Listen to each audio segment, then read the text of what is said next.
जब प्रेमावेश प्रकट हो जाता है तो भगवत साक्षात्कार हो जाता है, पर प्रेमावेश प्रकट होने के पहले हमारी शरणागति पुष्ट होनी चाहिए। शरणागति पुष्ट होने के लिए सबसे पहला लक्षण है दैन्यता, निराभिमानिता। और यहां सबसे बड़ा दोष हमारे अंदर अभिमान ही है। मैं विद्वान हूं, मैं भगत हूं, मैं अमुक हूं, ऐसा। दीनता हमारे प्रभु के मार्ग में, प्रेम मार्ग में सबसे पहला लक्षण आना चाहिए। शरणागत भक्त का दैन्य स्वभाव होना चाहिए। जो जितना झुकता है वो उतना महान होता है। झुकने वाला ऐसा नहीं कि जिसके प्रति झुक रहा है वो महान है, ऐसा नहीं। जो झुक रहा है वो महान है। दैन्यता। दूसरा है निष्कपटता। हमारे प्रभु की शरणागति की पुष्टता के लिए, शरणागति के तो अलग भाव वर्णन, हमारी शरणागति पुष्ट रहे, नष्ट ना हो। भगवत शरणागति पुष्ट तो भगवत प्रेम निश्चित प्रकाशित होता है। उपासक को देखना चाहिए कि दैन्यता है कि अभिमान है हृदय में। दैन्यता का स्वरूप है किसी भी तरह से हमें गाली दी जाए, अपमान किया जाए, निंदा किया जाए, तिरस्कार किया जाए तो मुझे ऐसा ही लगे कि मैं ऐसा ही हूं, इसी का पात्र हूं, उसे दैन्यता कहते हैं। वाणी से हम माइक से बोलेंगे कि हम अधम हैं, बड़े नीच हैं, बड़े ऐसे हैं, ये भी दैन्यता की भाषा है। और हाथ जोड़कर प्रणाम मुद्रा में रहेंगे, ये भी दैन्यता की मुद्रा है। लेकिन यहां हृदय की दैन्यता को कह रहे हैं कि जब कोई दूसरा कहे तू नीच है, अधम है, पाखंडी है, दंभ करता है, भक्ति नहीं है, और अपने को सीधी बात ये लगे कि सही बात है, मैं ऐसा ही हूं, इसे दैन्यता कहते हैं। शरणागति हमारी जो विक्षिप्त हो जाती है, जो दोषयुक्त हो जाती है, जो पूर्ण नहीं हो पाती शरणागति, उसका कारण देहाभिमान, उसका कारण गुणाभिमान, साधनाभिमान, इनमें से कोई ना कोई अभिमान होता है। इसलिए कह रहे सबसे पहला लक्षण बाबा की विचार में है दैन्यता, और ये बहुत प्रिय है दैन्यता भगवान को। दूसरी है निष्कपटता। कपट नहीं रखना चाहिए। हरि और गुरुदेव, हरि गुरु चरण सेवा अनुसरहु, अर्चन बंदन संतत करहु, दास संतन कर शुक्ला। हृदय में कम से कम एक जगह तो निष्कपटता आ ही जाए गुरुदेव भगवान से। पर यह बहुत छलिया मन है, ये सर्वज्ञ प्रभु से भी छल करना चाहता है, बहुत छलिया है। अगर हमारी शरणागति का अपहरण कोई करता है तो अभिमान और कपट। दूसरा जब निष्कपटता है तो कपट अगर है तो हमारी शरणागति ढक जाएगी। मोहि कपट छल छिद्र न भावा, मेरे प्रभु कह रहे हैं। यही दरबार दीन को आदर, पक्की बात। पहला है दैन्यता, दूसरा है निष्कपटता। शरणागत उपासक के हृदय में कपट नहीं। कपट का मतलब होता है कि मुख से कुछ और बोल रहे हैं और हृदय में कुछ और है। ये कपट प्रायः अपने लोग बहुत अच्छी तरह हृदय में सजा के रखते हैं, इसलिए शरणागति पुष्ट नहीं होती। निष्कपटता, जैसे का वैसा, बिल्कुल गुरु के सामने, प्रभु के सामने, उसमें। तीसरा सत्यता। वाणी में सत्य, हृदय में सत्य, आचरण में सत्य, सत्य धर्मयुक्त। असत्य संपूर्ण संसार के भोग और संबंध है। किसी भी संबंध और भोग में प्रियता है तो शरणागति का अपहरण हो जाएगा। सत्य श्री भगवान, नाम, धाम, लीला, रूप, प्रेमी जन। इसके अलावा सब मिथ्या। जितना कुछ देख रहे हो परिणाम देखा जाता है, परिणाम में सब झूठा। चौथा सर्व समर्पण। सर्व शब्द लगा हुआ है, तन मन प्राण एक एक वृत्ति केवल अपने शरण की तरफ। यहां सर्व समर्पण नहीं होता। समर्पण होता है पर सर्व समर्पण नहीं होता। सर्व समर्पण कुछ हमारी पर्सनल वृत्तियां हैं, कुछ हमारी शर्तें हैं, कुछ हमारा है, तो सर्व समर्पण नहीं। सर्व समर्पण दशरथ जी महाराज के श्रीमुख के वचन, नाथ सकल संपदा तुम्हारी, मैं सेवक समेत सुत नारी। सर्वस्व आपका प्रभु। जहां कहीं शरणागति पुष्ट पाई गई तो सर्व समर्पण वाले की, वो चाहे राजा ही क्यों न हो, महाराज शिवाजी, वीर शिवाजी, समर्थ गुरु रामदास जी, सर्व समर्पण, पीपा जी सर्व समर्पण। कैसा शरणागति पुष्टता का ये लक्षण, सर्व समर्पण। पीपा जी महाराज राजभाव में अपने सब राजवैभव के साथ गुरुदेव श्री रामानंदाचार्य जी के वहां तो पार्षद खड़े रहते थे, सहज में ऐसे थोड़ी मिल सकते हैं आप जाके। प्रार्थना की, कह दो कि महाराज पीपा जी आए हैं, स्वामी जी के चरणों के दर्शन करना चाहते हैं, जाके सूचना दी, वह जाके कह दो कि हाँ राजा महाराजाओं की कोई आवश्यकता नहीं। स्वामी जी साक्षात भगवान का स्वरूप रामानंदाचार्य जी आए और उनका महाराज का आदेश है कि हाँ किसी राजा महाराजा की जरूरत नहीं। तो उनको लगा मेरे से कोई गलती हो गई। अच्छा, समस्त राज सैनिकों को, राज पोशाक को, सब और एक साधारण को कहा कह दीजिए कि नीच पीपा दर्शन करना चाहता है श्री चरणों के, अधम पीपा। स्वामी जी से कहा, स्वामी जी ने कहा कह दो यहां खड़े खड़े क्या करता है, और समीप में कुआं है वहां गिर जाए। आए और कहा आदेश है स्वामी जी का, वो समीप में कुआं है वहां आप जाकर के गिर जाइए कुएं में, तो जो आ गया।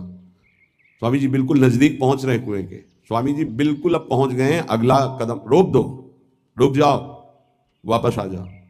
स्वामी जी निकल के आए, दर्शन दिया, जाओ हम स्वयं आएंगे तुम्हारे नगर में, फिर तुम्हें मंत्र और विरक्तता सब प्रदान कर। महापुरुष बना दिया। पीपा जी का पावन चरित्र है, सर्व समर्पण, प्राण समर्पित है, कुएं में गिर जा, मतलब तन प्राण सर्व। पहले में राज धन वैभव, बड़ा शरणागति का महामहिम स्वरूप है।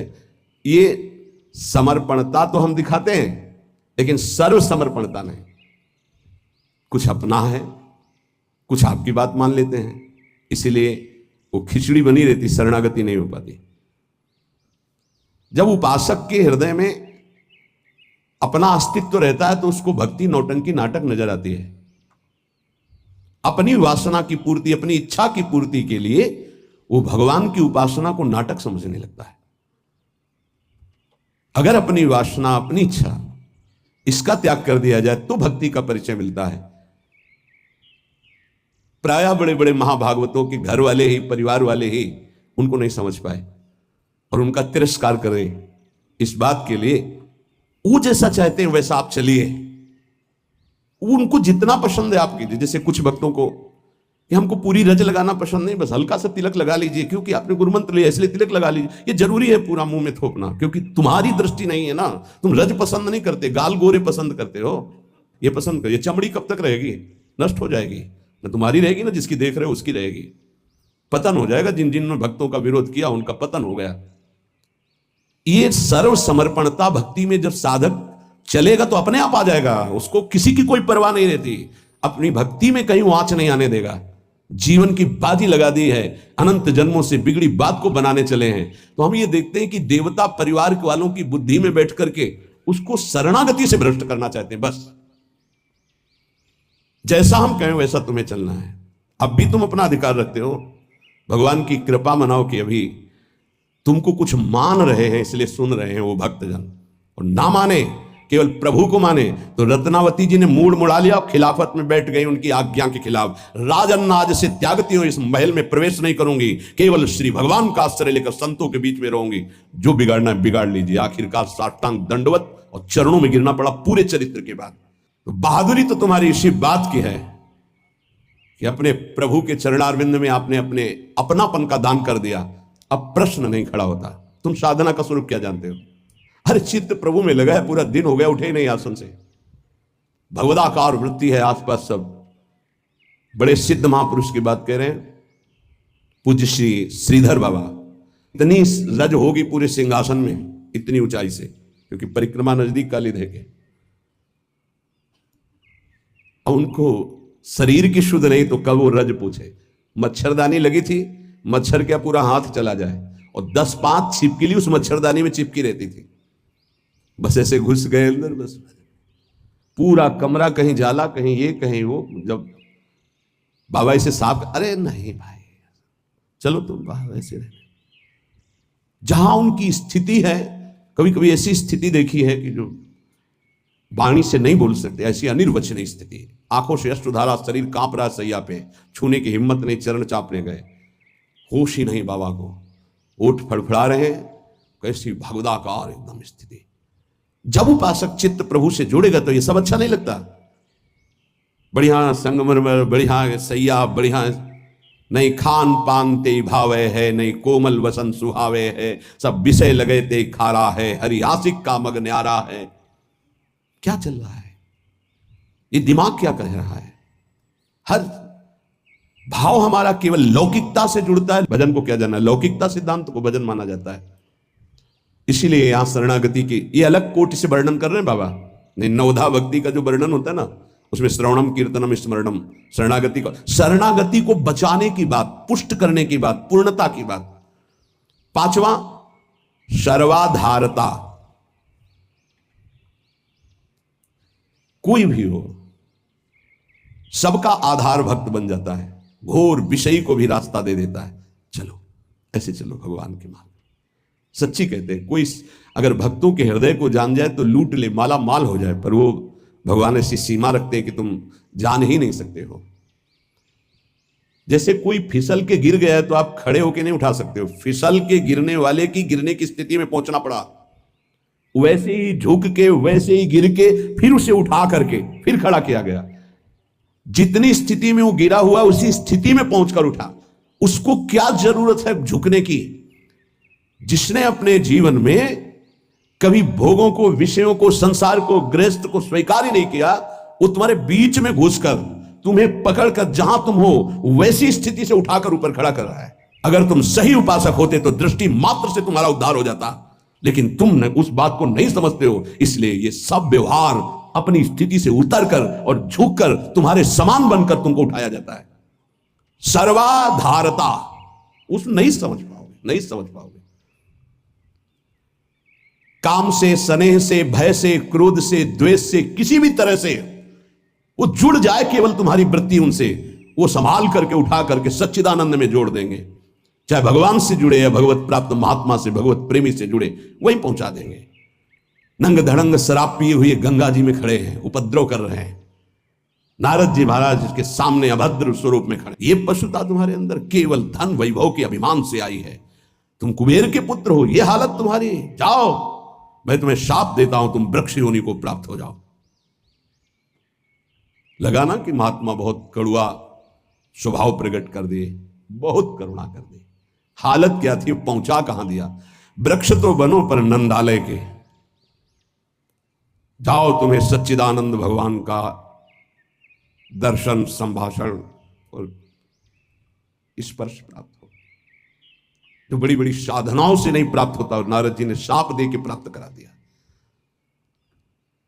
दामोदर गोविंद भगवान के उदर में बंधा हुआ उखल है, घसीटते हुए वहां जाते हैं, यमलार्जुन के बीच में फंसा देते हैं, मारते हैं अखिल शक्तियों के स्वामी। जरा सा झटका, उखड़ कर दोनों वृक्ष गिर जाते हैं। उनसे दिव्य रूप धारण करके यही प्रकट होते हैं जो यमलार्जुन बने हुए थे। नलकुबर मणिग्रीव शायद ऐसा नाम है। भगवान का दर्शन, संभाषण, स्पर्श, साप दे दिया तो यह प्राप्त हुआ। विचार करके देखो, समझ में नहीं आता। जीव को समझ में नहीं आता कि हमारे ऊपर कितनी कृपा है। सर्वाधारता, इस शरणागति की पुष्टता का लक्षण है। वो सबका आधार बन जाता है। जैसे हमारी सबकी आधार भूमि है, ऐसे वो भक्त बन जाता है। रखो मेरे ऊपर पैर, निकल जाओ भगवान की गोद में जाओ। वो इस उदारता को, इस कृपा को इस साधारण जन नहीं जानते, अवहेलना करते हैं। एक एक वृत्ति तुम्हारी संभालने के लिए हमारी श्री जी की भक्ति तैयार है। एक एक वृत्ति को। तुम्हें रोना नहीं आया कि हमारे ऊपर कितनी कृपा है? बहुत कृपालु शरणागत जन होते हैं श्री जी के। जैसे श्री जी का स्वभाव तो वही अंश में उतरता है उनके जनों में। सर्वाधारता, सबके लिए आधार भूमि बनने के लिए तैयार है। छठवां, पूर्ण विश्वास अपने इष्ट पर। जैसे राम काज के लिए लंका में प्रवेश कर रहे हैं हनुमान जी महाराज, घोर निशाचरी स्थिति है लंका में। अब एक महाभागवत तो बहुत जो भी प्रवेश कर रहे हैं तो पहले श्री राम जी का स्मरण करके अपने हृदय में भगवान को देखकर हृदय में स्मृति बसा के प्रवेश करते हैं। क्या भाव? प्रविश्य नगर की जय सब काजा, हृदय राख कौशलपुर। जब किसी भी साधक या किसी से भी भगवान का निज जन उसे उठाने के तो पहले प्रभु जा रहे हैं, बहुत फिसलन है नाथ, पकड़े रहना। जैसे कोई डूब रहा है उसको निकालने जा रहा है, प्रयास करेगा, लेकिन वो जो डूब रहा है वो प्रयास करेगा उसको डुबोने का, क्योंकि वो सांस लेना चाहता है। ऐसे ही जो काम में डूब रहा है, क्रोध में डूब रहा है, मोह में डूब रहा है, नाना प्रकार के भोगों में डूब रहा है, उसको निकालने के लिए जाओगे, वो पहले तुम्हें उसमें डुबोने की कोशिश करेगा। तुम्हारे अंदर काम, तुम्हारे अंदर क्रोध, तुम्हारे अंदर लोभ, क्योंकि उसी वृत्ति से वो अपना भाव स्वीकार करेगा। तब श्री जी से पहले बात होती, श्री जी, हे प्रभु, हे प्रियाजू, बहुत फिसलन की जगह में आपकी सेवा कार्य होने जा रहा है। उस जीव को पकड़कर उसकी वृत्ति को आप तक स्वामी आप पकड़े रहना। आप ऐसे पकड़ो, हम ऐसे पकड़ते हैं, तब हो सकता। अगर आपने छोड़ दिया तो बहुत फिसलन में है, गिरने की संभावना है। पूर्ण विश्वास दृढ़, मेरी स्वामिनी इसका मंगल करके रहेंगी। 7वां, सर्वाराध्यता। ऐसा भाषण, ऐसी चेष्टा, ऐसा व्यवहार कि वो सबके द्वारा पूजनीय बन जाए। ये शरणागति का 7वां लक्षण, सर्वाराध्यता। उपासक का ऐसा स्वभाव, ऐसा व्यवहार, मृदुता कि सब उसकी आज्ञा का पालन करने लगे। ऐसी इस शरणागति की पूर्णता का स्वरूप सर्वाराध्यता। हंसी बोले बहुमान दे, सर्वाराध्यता ये उनका गुण होता है। नहीं नहीं कोई बात नहीं, आप ऐसा शांत हो जाइए, आप कोई बात नहीं, बहुत सावधान। शरणागति कोई खिलवाड़ नहीं, और शरणागति हो गई तो सब पूर्ण हो गया। अखिल लोक चूड़ामणि भगवान शरणागत के अधीन हो जाते हैं, अहम भक्त पराधीन हो। 8वां है अनन्यता। अपने इष्ट की, कल एक उपासक की परीक्षा का समय आता है, छमाही सालाना चर्चा हो। उसका शब्द था कि शरीर छोड़ना मेरे लिए सहज है, लेकिन उपासना के विषय में एक भी शब्द में किसी से भी, चाहे वो रिश्ता हो, संबंध, स्वीकार नहीं कर सकते। बहुत देखा, बहुत सुना, बहुत सब। अब उपासना के विषय में अगर मेरी उपासना में कोई बाधा पड़ेगी तो मैं सब कुछ छोड़ सकता हूं। शरीर छोड़ना मेरे लिए सहज, उपासना नहीं। उपासना में अगर कोई नहीं, बस इस बात से उस समय तो नहीं कहा जाता बड़ाई कि हाँ शाबाश, नहीं, ठीक है, ठीक है, अच्छे विचार। एकांत में जब मनन होता है तो आशीष निकलता है। हाँ ऐसे ही अपने आराध्य देव की अनन्यता पे फर्क नहीं पड़ना चाहिए, इसी से भगवत प्राप्ति होती है। हे 4 दिन के पति पुत्र परिवार के संबंध हैं, अनंत काल का संबंधी मेरा उससे मिलने का अवसर आया है। अब ये सब माने हुए नहीं, जो है उनके लिए है। प्रभु मेरे प्रीतम, मेरे पति, मेरे प्राणनाथ, मेरे जीवन, ये माने हुए हैं। 30 वर्ष पहले तुम जानते भी नहीं थे कि कौन है जिनको तुम पति पुत्र परिवार प्रीतम क्या क्या भाव, और 30 वर्ष बहुत बहुत प्लस और जोड़ लीजिए, इसके बाद खाक में मिल जाएगा तुम्हारा तन और उनका भी तन। ना वो संबंध रहेगा, ना वो परिचय रहेगा। संबंध भी नहीं रहेगा, परिचय भी नहीं रहेगा। तो परिचय जिससे बनाने आए हैं, अब ये जन्म केवल उनके लिए। ऐसा नहीं है कि कोई भक्ति में चले तो रसगुल्ला और रबड़ी यही खाते भक्ति होती, वो एक अलग भक्ति होती है। जैसे आपकी साधना बढ़ेगी तो आपके साथ विरोध शुरू होगा, और अगर विरोध में वही स्थिति रही, एक रस अनन्यता, तो आपकी सिद्धि नहीं। तो क्या बिगाड़ा था देवर विक्रम का? पूरे जीवन भर वो विरोध। क्या बिगाड़ा था नरसिंह मेहता जी ने अपनी भाभी का? जीवन भर भारी विरोध। क्या बिगाड़ा था विभीषण जी ने रावण का? भला ही तो सभा में लात मार के भगा दिया। क्या बिगाड़ा था विदुर जी ने धृतराष्ट्र और दुर्योधन का? गांव के बाहर एक अकिंचन की तरह कुटिया बना के नहीं पाना दे। ये बहुत सूक्ष्म विषय। अपने इष्ट की अनन्यता में कोई फर्क जीवन में नहीं आना चाहिए, चाहे जैसी परिस्थिति आ जाए। इष्ट और गुरु संबंध में कोई फर्क नहीं पड़ना चाहिए। बहुत संबंध देखे, हर संबंध का निर्वाह उतना ही करेंगे जितना इष्ट और गुरु के संबंध में बाधा नहीं पड़ेगी। इष्ट और गुरु के संबंध में बाधा पड़ जाए से हर संबंध में आग लग जाए। जाके प्रिय राम वैदेही तजिए ताहि कोटि वैरिशम जद्यप परम स्नेही। अगर अपने को समझता है कि मेरे द्वारा भरण पोषण होता है, जात से तेरा पानी भी नहीं पिएंगे, देखते हैं शरीर चलता है नहीं। निकल करके हम चौराहे पे बैठ जाते, देखते हैं विश्वम्भर मुझे रखता है कि नहीं। वो अनंत ब्रह्मांडों का सृजन करने वाला एक क्षण में सब कुछ ठीक कर देगा। क्या चरित्र भक्तों के ऐसे ही मनोरंजन के लिए नहीं पड़े जाते? ये आदर्श है। महाजनों गतेन सपन था, रत्नावती जी के लिए मारने के लिए क्या उपाय नहीं किया माधव सिंह ने। मैं राजा हूं, मेरी ये रानी, और ऐसा उद्दंडता, मूल मुड़ा के संतों के बीच में बैठना।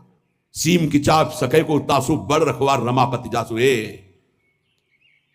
भक्ति मार्ग में, भगवत मार्ग में यदि कदम रखा है तो अपने मार्ग नहीं छूटना चाहिए, चाहे प्राण छूट जाए। ये आखिरी बाजी है, ये सब छूटेंगे माने हुए पति पत्नी पुत्र परिवार भाई बंधु, इनका कोई अस्तित्व नहीं है। आज नहीं तो कल ये छूटेंगे ही, लेकिन जिनके लिए जन्म जन्मांतर से भटक रहे उन प्रभु को नहीं। अगर तुम्हारी समझ में आ रही हो तो बात पकड़ लो। तजो पिता प्रहलाद विभीषण बंधु भरत महतारी गुरुबल तजो कंत ब्रज बनितन भे मुद मंगलकारी। स्वयं मंगल नहीं, सबका मंगल करने वाले वो महापुरुष बन गए जिन्होंने भगवान के आश्रय में, मेरे कारण मेरे प्रभु श्री राम को 14 वर्ष का वनवास, मेरे को राजगद्दी, जा पापिनी आज से तेरा कभी मुख नहीं देखूंगा और कभी मां नहीं कहूंगा, भरत जी ने कहा। साष्टांग दंडवत पिताश्री कह के प्रहलाद जी बात करते थे हिरण्यकश्यप से। जिस समय भगवान के मार्ग का विरोध किया तो कहा, जा आज के बाद कभी पिता ने दैत्यराज, ऐसे संबोधन। 5 वर्ष का बालक। कहीं भक्ति में प्रभु के संबंध में कोई भी संबंध बाधा पहुंचावे तो भगवत संबंध नहीं छोड़। जहां तक हमारी भक्ति की पुष्टता है वहां तक हम निर्वाह कर सकते हैं। अगर हमारी भक्ति के नष्ट होने का विषय आता है तो तजिए ताहि कोटि वैरिशम यद्यप परम सने ही, अगर निष्ठा पकड़ पाओगे तो पार हो जाओगे, नहीं अपने और परिवारजनों के और सगे संबंधियों के हृदय में ही दैवी माया प्रेरणा करती है कि आप इसके मार्ग को रोकिए और भ्रष्ट कीजिए। हमारी बात को पकड़ लेना। जाके प्रिय न राम वैदेही तजिए ताहि कोटि वैरिशम यद्यप परम सने। हम उतनी अनुकूलता आपको देने के लिए तैयार हैं जितने से हमारी भक्ति सुरक्षित है। और हमारी भक्ति में बाधा पड़ेगी तो हम अपने शरीर को भी बर्दाश्त नहीं करेंगे। फिर आपकी बात क्या है? ये उपासक के हृदय में होना चाहिए। ये अगर आराध्य देव की निष्ठा में ये बात नहीं तो फिर क्या बात है? फिर है ही क्या बात है? फिर तो वास्तविक नाटक हो गया, जीवन नाटक हो गया। आप समझ नहीं सकते तुम क्या शरणागत होते हो, वो शरण तुम्हारे लिए समर्पित हो जाता है, तुम समझ ही नहीं पाते हो। बड़ा विचित्र खेल है। इसीलिए प्राय इस झंझट में नहीं फंसते। अपनी मस्ती में रहने के लिए इस झंझट में नहीं फंसते। गुरु चेला और समाज कल्याण और उद्धार, जाओ तुम अपने प्रवाह में बहो, हम अपनी मस्ती में हैं। सुने न काहू की कही कहे ना अपनी बात। पर जब सेवा मिलती तब हम आपसे प्रार्थना करते हैं। जब तक भगवत साक्षात्कार स्वयं का ना हो जाए तब तक कभी किसी को शिष्य न बनाए। ये नियम ले ले, ये गांठ बांध ले। नहीं तुम गुरु बनोगे कि तुम उसके चेला बनोगे, फाइनल में कुछ पता नहीं है। पक्का जानते हो संतों को जो पीड़ा होती है किसकी होती है? ये प्रसाद मिलता है, इनको क्या पता, यही प्रसाद।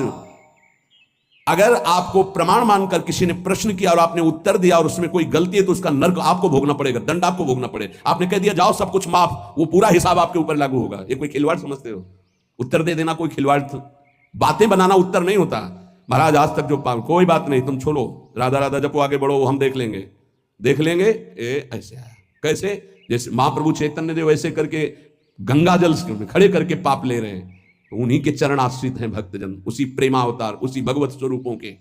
आप क्या जानते हो इस रास्ते? जो आज तुम चैन से मुस्कुराकर बात करते हो तो तुम्हारे जीवन में कुछ ट्रांसफर हुआ है। तुम्हारा उधर और उधर का उधर। अगर जान जाओ तो रोते रहोगे कि हम पर कितनी कर, फिर भी हम उनकी अवहेलना करते हैं। सच्ची कहते हैं कि हमारी बड़ी दुर्दशा है हम लोगों की कि हम ऐसे गुरुजनों का, ऐसे कृपालु आराध्य देव की कृपा की अवहेलना करते हैं। वो कृपा पे कृपा करते जा रहे हैं, हम उनकी अवहेलना पे अवहेलना करते चले जा रहे हैं। वो समेट करके आपको इसी जन्म में भगवत प्राप्ति करना, आप फैलाकर अनेक जन्मों के लिए इतिहास रचना चाहते हैं। बड़ा विचित्र खेल, बहुत विचित्र खेल। इसीलिए जो चतुर सुजान होते हैं वो इस गुरु चेला के संबंध में नहीं फंसते। हमारी सामर्थ्य नहीं प्रभु, किसी और को बनाइए। राधा राधा राधा, प्रभु भगवान की लीला होती है। ये जो सेवा मिलती तो सामर्थ्य देते हैं, उन्हीं का कृपा प्रसाद। पर हम इतना जरूर कहते हैं, जब तक भगवत साक्षात्कार ना हो जाए तब तक किसी को शिष्य ना बनावे। पक्की बात, शिष्य बनाना कोई मजाक नहीं है। हरे शिष्य धन शोक न हरे, सो गुरु घोर नरक मा परे। जैसे किसी की बेटी सयानी हो जाए तो ब्याह के लिए पिता की चिंता बढ़ जाती है, चाहे वो जनक जी जैसे ही क्यों ना ज्ञानी हो। ऐसे ही शिष्य बनाने के बाद पूरा भार गुरु के ऊपर आ जाता है। इसका आचरण पवित्र हो, इसका जीवन श्री जी से मिले, इसका कैसे स्वभाव बदले, ये कैसे निष्काम बने। आपने जो संबंध बनाया उस संबंध को पूर्ण कर लो, श्री जी से मिल जाओ। ये बड़े बड़े जो महापुरुष दैन्य भाव से आपको प्रार्थना करते हैं कि मैं आपसे प्रार्थना करता हूं भाई, हे सखे, हे मित्र, ये हम समझ नहीं पा रहे।